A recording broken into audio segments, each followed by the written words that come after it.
Hello, and welcome to Like a Native Speaker. In today's lesson, you're going to learn about consonant clusters.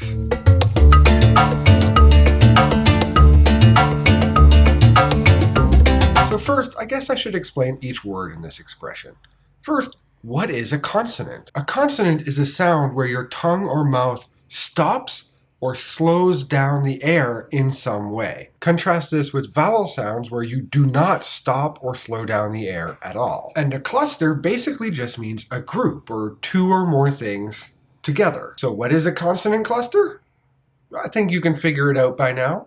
You could even see two of them in the word cluster. A consonant cluster is when we have two or more consonants together in a word. Now, this can be difficult for speakers of some languages, especially languages like Japanese or Spanish, where you don't have many consonant clusters. Almost always, a consonant is followed by a vowel. But in English, we can have 1, 2, 3, or sometimes even 4 consonant sounds together with no vowel in between them. Of course, we have rules for which consonants we can use together, because we can't always mix everything. For example, we can't mix T and P together because they're the same type of sound. The two sounds of a consonant cluster must be different types, usually a stop or fricative sound plus a liquid, glide, or nasal sound. Whoa. Let's slow down for a second and talk about these different kinds of sounds. First is the stop sounds. These are sounds which stop the air. Our stop sounds in English are T, D, P, B, K, and G.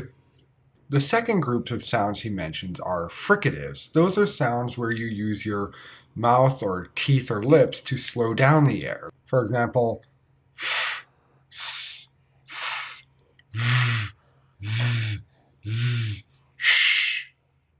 I also mentioned liquid sounds. Those are the L and R sounds. And finally, the glides, basically just W or W. All right, back to your regularly scheduled program.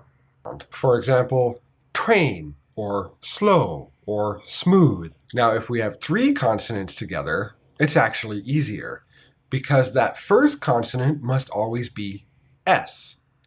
And the other 2 consonants follow the same rules as before. For example, strong, or strength. And in the rare situation where we have 4 consonants together, it will always be KS plus what I mentioned before, stop, fricative, or liquid glide sound.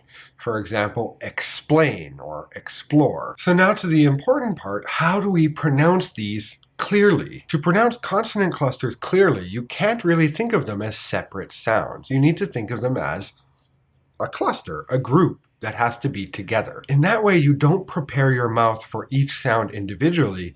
You prepare your mouth as much as you can to pronounce the sounds together, or very close to the same time. For example, the word pronounce, or that beginning cluster PR. You don't pronounce it separately, not pura, puro, puro.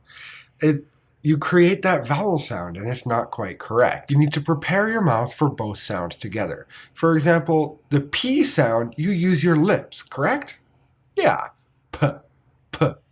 But the tongue doesn't do very much. So in this way, we can use the tongue to prepare R sound. The tongue can come up for R. Also notice that while my lips are closing for P, they're also going in a little bit to prepare for R sound. P, pra, p, pra.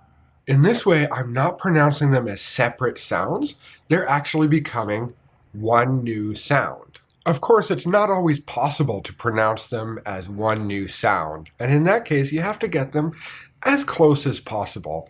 An example is fly, fly.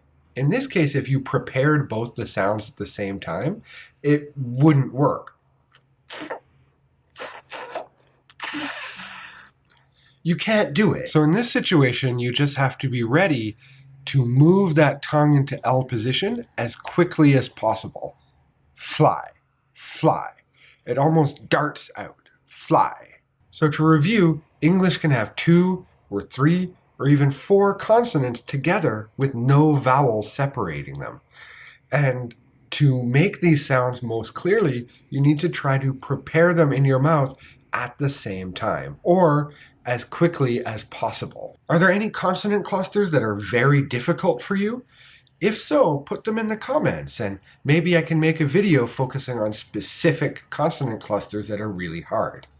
And as always, thanks for watching, and I'll see you next time.